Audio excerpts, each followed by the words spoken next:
a cabalidad, que es la conocida con el nombre de esclerodermia. ¿Qué es la esclerodermia? Como verán en las figuras que muestro, esta es una enfermedad dentro de las colagenopatías, las enfermedades que actúan a nivel, que participan a nivel del colágeno de la piel. Entonces vamos a ver cómo esta enfermedad es una enfermedad crónica del tejido conectivo, caracterizada por una triada de sintomatología. ¿Cuál es esa triada? Presenta vasculopatía, presenta fibrosis debido a excesivo depósito de colágeno, con componentes de matriz extracelular y además mucha autoinmunidad. Por eso es que la piel va tornándose cada vez más dura, más esclerosante, hasta llegar a tener este nombre. ¿Qué sabemos de esta enfermedad? Esta enfermedad se cree que fue descubierta por Hipócrates 400 años antes de Jesucristo, que fue el primero en describir a la piel endurecida y la llamó escleros, Hipócrates, o sea que debe el nombre a Hipócrates esta enfermedad. Imagínense. Luego, 1700 años, Carlos Curcio describió la piel con apariencia y textura de madera, con un predominio perioral y en el, o sea, alrededor de la cara, más o menos, y en el cuello. Otros personajes que hicieron descripciones de la enfermedad fueron, por ejemplo, Giovanni Battista Fantonetti, en el año 1836. Utilizó el término de esclerodermia en pacientes que presentaban las alteraciones en la piel y en las articulaciones. En el año 1942, Klemperer clasificó la esclerodermia sistémica dentro de las enfermedades del colágeno. Hoy en día sabemos que la clasificación de la esclerodermia es por las categorías de enfermedad que existe. ¿Cuáles son estas? Tenemos la esclerosis sistémica, que sería la primera categoría, y que es la que corresponde a su vez a la esclerosis cutánea, pero involucra algunas vísceras, como por ejemplo el esófago, los pulmones y el sistema vascular, todos los vasos de la piel. Y tenemos otra categoría, esa es la sistémica, la esclerodermia localizada, que afecta a la piel, al tejido subcutáneo y a los músculos. Entonces, en cualquiera de esas dos, por lo general, coinciden o clasifican la mayoría de los pacientes que tienen la mala suerte o la desgracia, diríamos, de caer en esta enfermedad. Diríamos que la clasificación en subtipos de esclerosis sistémica, en el caso de que la enfermedad involucra a la piel, puede presentar una esclerodermia limitada a nivel distal. Distal quiere decir, por ejemplo, entre los codos, las rodillas y la cara. O puede presentar una esclerodermia difusa, donde puedan estar las extremidades proximales distales, la cara y el tronco. El fenómeno de Raynaud puede proceder a cambios en la piel en la esclerodermia limitada, y el fenómeno de Raynaud ocurre simultáneamente entre 1 y 2 años antes del inicio de la enfermedad cutánea. Pero, ¿qué es el fenómeno de Raynaud? ¿Dónde se presenta?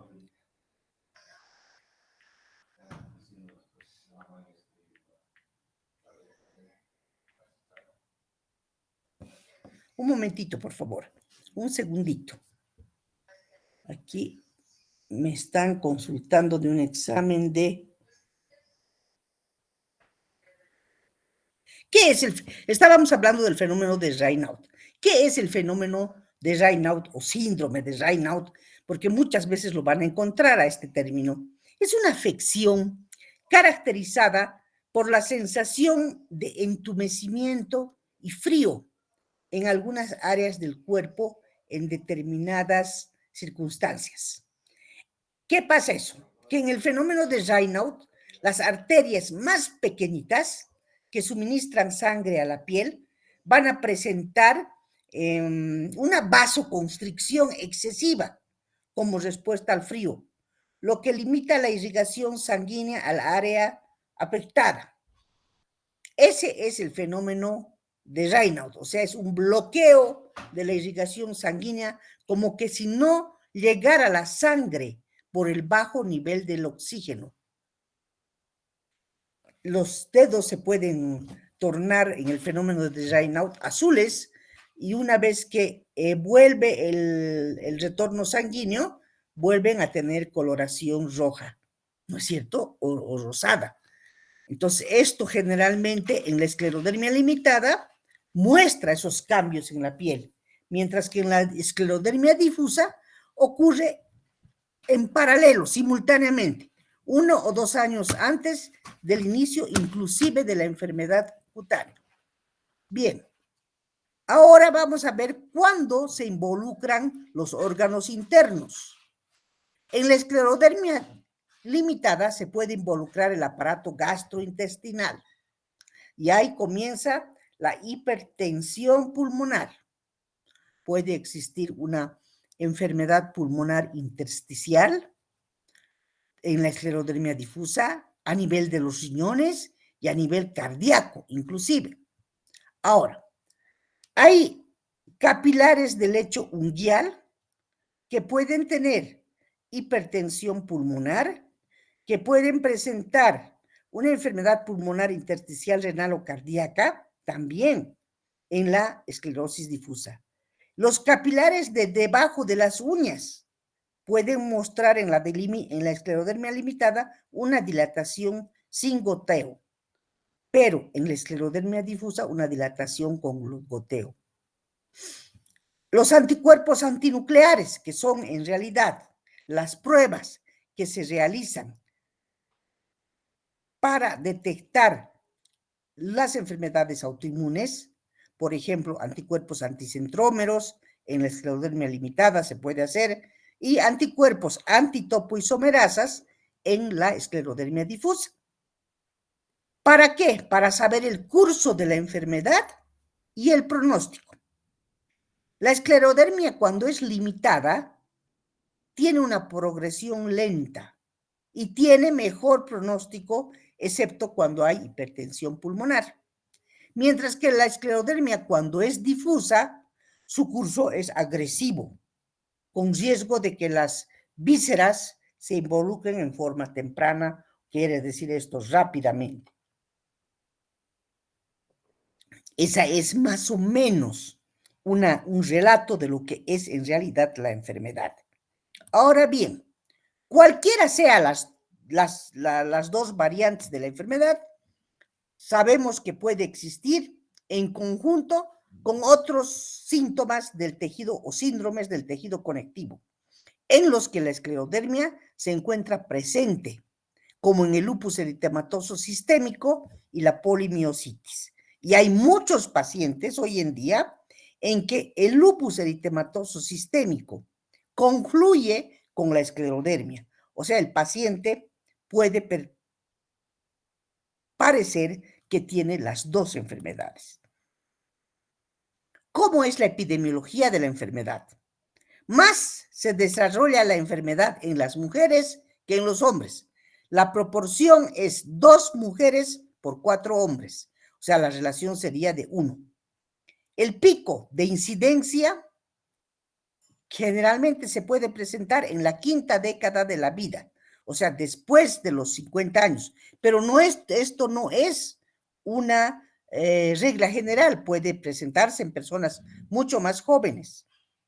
Estudios que se han realizado recientemente han encontrado que hay un inicio más temprano en pacientes afroamericanos. Y no solamente en afroamericanos, también en pacientes de nuestro continente. La incidencia hay 0,3 casos, de 0,3 a 3 casos por cada 100,000 habitantes en un año. Ahora, eso es muy baja. Quiere decir que es menor de 10 por 1 millón de habitantes por año. Todo eso se ha observado en Europa y Japón. Nosotros en Latinoamérica no tenemos una incidencia para esta enfermedad, pero sí existen estos dos datos para comparar, o por lo menos que han sido registrados. En la etiología, sabemos que la etiología exacta no se conoce. La esclerodermia, o sea, ¿cuál es su causa? ¿Por qué enfermamos de esclerodermia? No se conoce. La esclerodermia no se hereda. Sin embargo, la predisposición genética juega un rol importante. O sea, hasta el momento lo que se sabe es que los genes juegan un rol importante. También los factores ambientales que pueden contribuir como desencadenantes pueden incluir, por ejemplo, la exposición a la sílice. La sílice, que es uno de los materiales, la sílice, de que, por ejemplo, constituyen algunos vidrios, algunas porcelanas, etc. Los solventes, como por ejemplo los solventes de las pinturas, como por ejemplo derivados del benceno, solventes derivados del benceno, químicos, ¿no es cierto? O también las formas de radiación a las que muchas veces nuestro organismo se expone. Esas se creen entre las causas posibles de la esclerodermia, exposición a ese tipo de sustancias. Ahora, los órganos afectados, ya saben ustedes, y las son, por ejemplo, los pulmones, los intersticios de los pulmones en un 40%, el músculo esqueléticas, las manifestaciones muchas veces musculoesqueléticas, es el problema en un 65%. Los riñones sufren crisis entre un 5 y un 10%.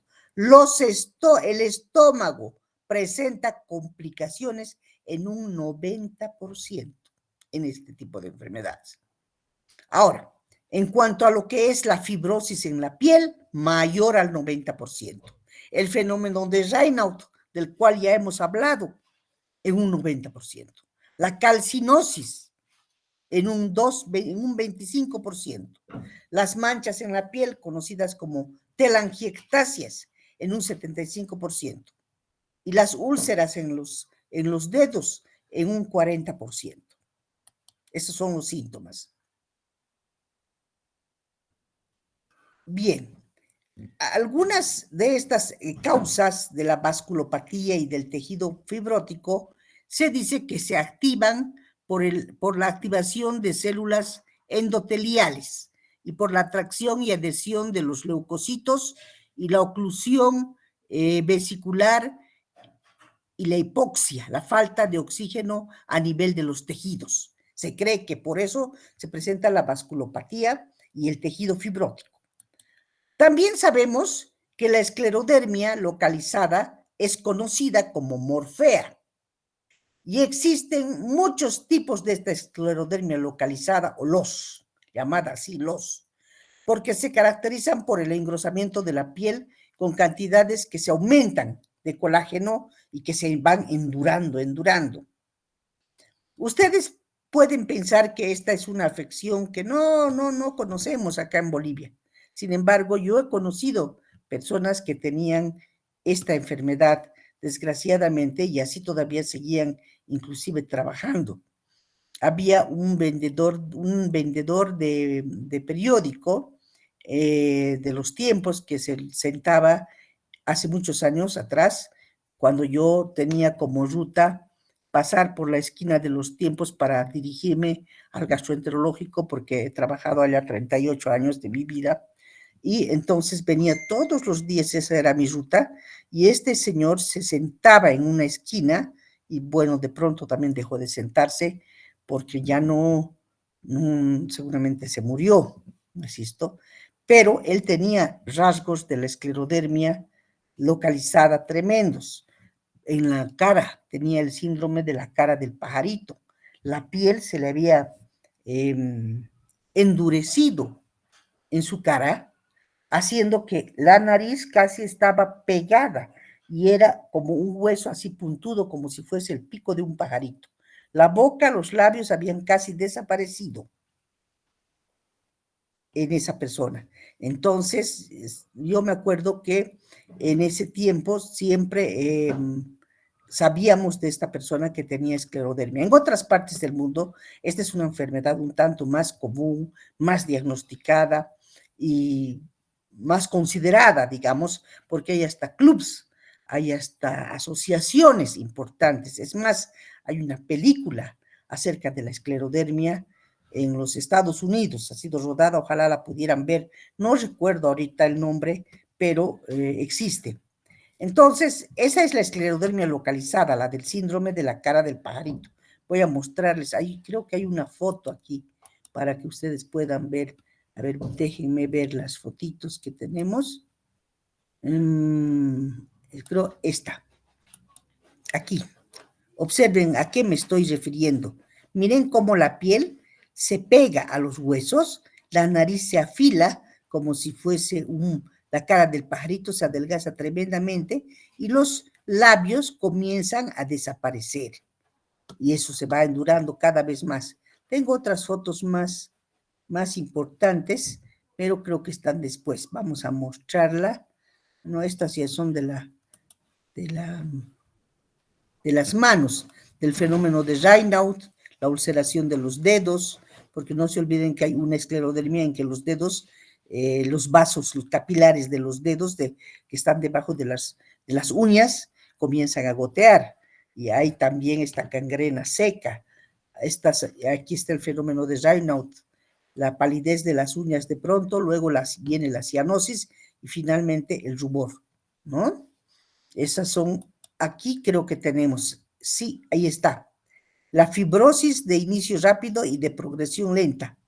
La piel indurada y engrosada con disminución de los pliegues, ausencia de vello, cambios en apariencia facial, prurito, alteraciones de la pigmentación y las lesiones de sal y pimienta. El músculo esquelético también puede sufrir en esta enfermedad, con artralgias, con poliartritis inflamatoria, ahí puede existir fricción de tendones, calcinosis subcutánea, y también pueden haber contracturas de las articulaciones pequeñas y grandes. Y también el fenómeno de hipertensión pulmonar puede afectar a un 15% de los pacientes que tienen la esclerosis sistémica y puede ocurrir con mayor frecuencia en pacientes con esclerodermia limitada. La detección cuando hay hipertensión pulmonar tiene que ser temprana y ha mejorado este propósito. También puede haber una hipertensión pulmonar, para ello hay que realizar ecocardiogramas Doppler transtorácicos, se tiene que medir anualmente el oxígeno, el cateterismo cardíaco, hay que realizarlo, es un estándar de oro para el diagnóstico confirmatorio de esta enfermedad. Y eso es más para los médicos, la fibrosis pulmonar, cómo se mide, pero es bueno que sepamos que hay los estertores en velcro, que es un signo característico.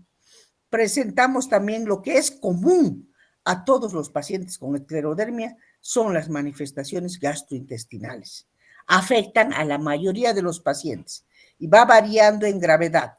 El tracto gastrointestinal que está el superior es el que se encuentra mayormente afectado, con el reflujo gastroesofágico, con la distensión abdominal, cuadros de constipación, cuadros de diarrea, incontinencia anorrectal.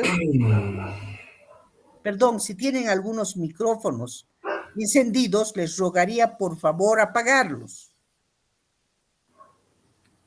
También se puede observar la crisis renal a nivel de los riñones, el desarrollo de las microangiopatías, eso en un 25% de los pacientes con esclerodermia.